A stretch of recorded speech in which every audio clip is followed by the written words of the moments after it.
प्यारे बच्चों, जय हिंद। आपका हमारे चैनल में हार्दिक स्वागत है। आज हम आओ करें और सीखें दिशा हिंदी कक्षा 6 से 8 ग्रेड के अंतर्गत गतिविधि 14 रचना और गतिविधि 15 वाक्य रचना समझेंगे और साथ ही अभ्यास 182 से लेकर के 189 तक का हम हल देखेंगे। अभी तक आपने हमारे चैनल को सब्सक्राइब नहीं किया तो कर लीजिए। गतिविधि 14 रचना। अभ्यास 182। दिए गए शब्दों में अनुशब्दांश आगे जोड़ करके नए शब्द बनाइए। जैसे एक उदाहरण दिया है, अनुधनसार बराबर अनुसार। अब ये शब्द दिए हैं, इनके आगे हम शब्दांश अनु जोड़ेंगे। मान के आगे जोड़ेंगे तो अनुमान, भाव के आगे अनुभाव, चर के आगे अगर अनु लगाएं तो अनुचर, गामी के अंदर आगे लगाएं तो अनुगामी, राग के आगे अनुशब्दांश जोड़ें तो होगा अनुरागी, राग के आगे अनुराग और शरण में होगा अनुसरण। यहाँ पर अनु नहीं लिखा है, लिख लीजिए। इस प्रकार जब किसी शब्द के आगे कोई अन्य शब्दांश जोड़ करके नया शब्द बनाया जाता है तो उसे हम उपसर्ग कहेंगे। यहाँ पर आगे क्या जोड़ा गया है? अनु। हर जो शब्द है उनके आगे शब्दांश अनु जोड़ा है तो यहाँ अनु क्या कहलाएगा? उपसर्ग। अब यहाँ पर हम देखें 183, इसमें हमें उपसर्ग है वी और यहाँ पर शब्द दिए हैं, उसमें हमें वी जोड़ करके नया शब्द बनाना। फल में हम वी जोड़ेंगे तो विफल, भाग में विभाग, नाश विनाश, कार विकार, कृति विकृति और योग का होगा वियोग।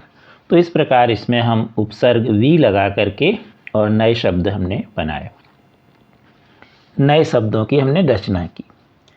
अब देखें हम अभ्यास 184। 184 में दिया है शब्दांश जोड़कर नए शब्द बनाइए। दुकान से बनाया दुकानदार, तो दुकान में दार शब्दांश पीछे जोड़ा गया है और नया शब्द बना दुकानदार। इसी तरह हम चौकी में दार पीछे जोड़ दें तो हो जाएगा चौकीदार, किराए से किराएदार, समझ से समझदार, मसाले से मसालेदार और माल से मालदार। तो इस प्रकार हम कह सकते हैं कि ये जो शब्द हैं इनके पीछे हमने कौन सा शब्दांश लगाया? दार। जब हम पीछे कोई शब्द लगाते हैं शब्दांश और नया शब्द बन जाता है शब्द में लगाने पर तो उसे हम प्रत्यय कहते हैं। तो यहाँ पर दार प्रत्यय कहलाएगा इन सभी शब्दों के लिए। अब देखेंगे हम 185 में, तो यहाँ पर हमें ता प्रत्यय लगाना है। तो सफल से होगा सफलता, कुशल से कुशलता, महान से महानता, सज्जन से सज्जनता, मित्र से मित्रता और निज से निजता। तो इस प्रकार यहाँ पर ता क्या होगा? प्रत्यय। तो अभी आपने शब्दों की रचना देखी, या तो उपसर्ग लगाकर आगे शब्दांश लगाकर या शब्द के पीछे प्रत्यय लगाकर। तो इस प्रकार नए शब्द बने। अब देखेंगे हम गतिविधि 15 वाक्य रचना। अब यहाँ पर हम देखें कुछ वाक्य दिए गए हैं, वाक्य पट्टिकाओं को पढ़िए। मुंबई मामा जी मैं जाकर से मिलूँगा। गेंद है कि रामू यह, भोजन हुआ शायद नहीं तैयार है, छाता पानी लगाओ पर गिरने। रीता ने कई बार उपयुक्त वाक्यों को पढ़ा लेकिन उसे लगा कि वाक्य कुछ ठीक नहीं है। वह अपनी शिक्षिका के पास गई और बोली, मैडम जी मैं बहुत देर से इन वाक्यों को पढ़ रही हूँ लेकिन ठीक ढंग से समझ में नहीं आ रहे।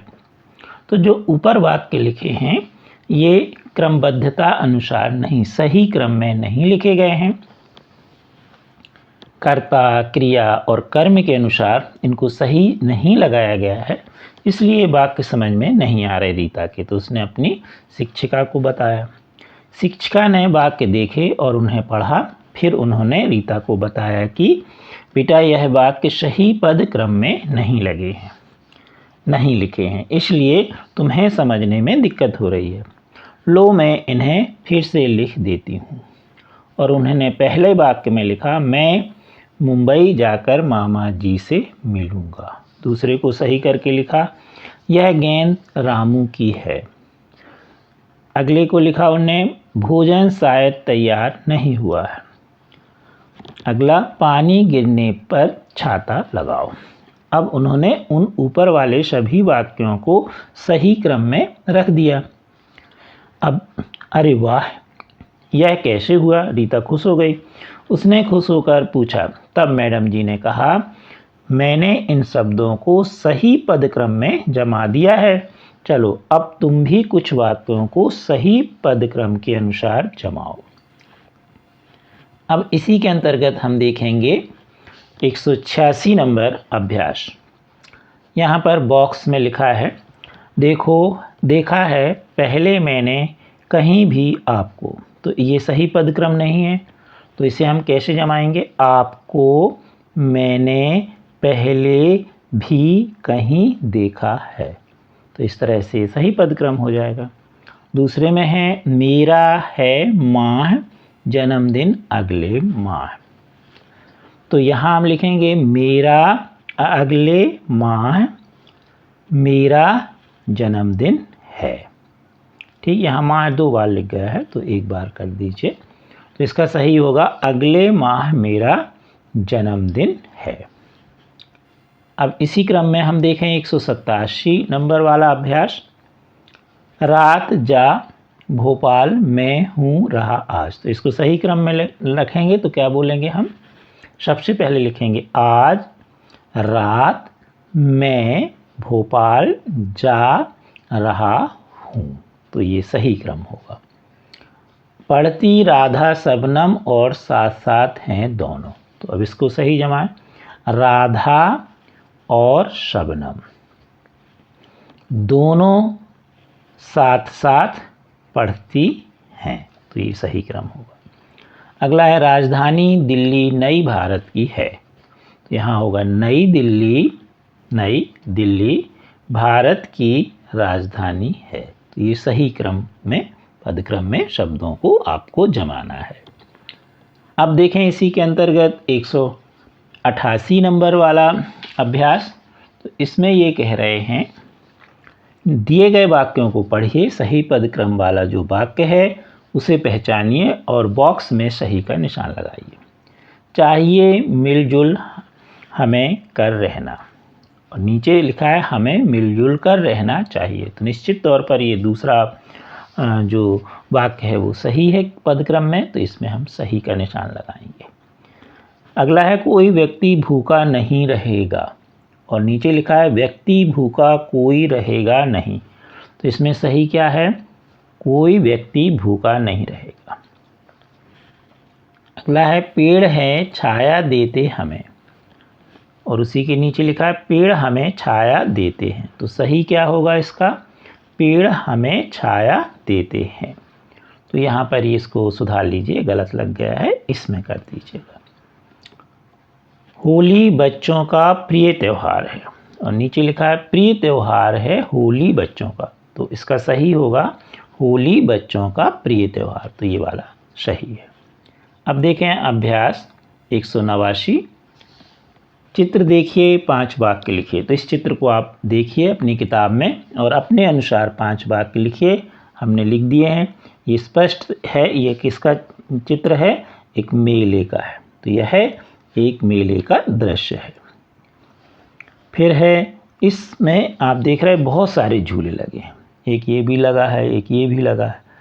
तो मेले में विभिन्न प्रकार के झूले लगे हैं। बच्चे क्या कर रहे हैं? झूला झूल रहे हैं। मेले में आपको बहुत भीड़ दिख रही है, तो मेले में बहुत भीड़ है। अब यहाँ पर मेले में झूलों के अलावा कई प्रकार की दुकानें भी लगी हैं। तो मेले में कई प्रकार की दुकानें भी लगी हुई हैं। आप भी गए होंगे मेला, आप भी झूला झूले होंगे, अपने मनपसंद की चीज़ें भी आपने खाई होंगी, वस्तुएं भी आपने ली होंगी। तो इस तरह यह एक मेले का चित्र है। आप हमारे चैनल को शेयर सब्सक्राइब अवश्य कीजिए। Thank you.